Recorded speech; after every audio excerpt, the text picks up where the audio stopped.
Il nostro sindaco, che tra l'altro è ricandidato nel centrodestra e da noi sostenuto, Davide Bortolato,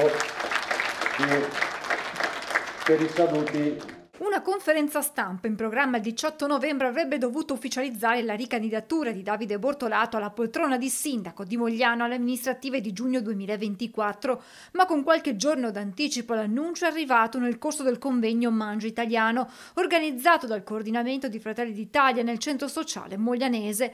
Un applauso dei presenti ha accolto la notizia che era già nell'aria da qualche giorno.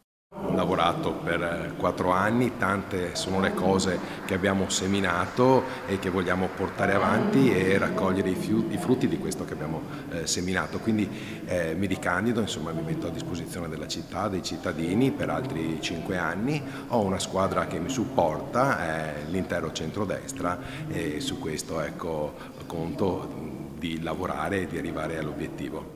Ci sono tanti progetti che il sindaco punta a realizzare nel caso di una rielezione, contando sugli oltre 7 milioni di euro di fondi intercettati con il PNRR, molte le opere in cantiere, altrettante quelle che attendono di vedere la luce.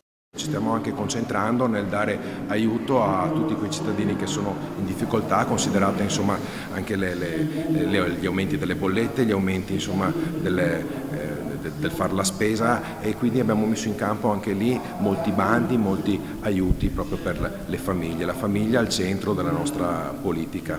Se il centrodestra dunque ha già il suo candidato, per conoscere quello del centro-sinistra bisognerà attendere domani dopo il voto delle primarie, che vedrà la sfida tra il segretario del Partito Democratico Giacomo Nilandi e l'ex assessore Tiziana Bau di Spazio Libero.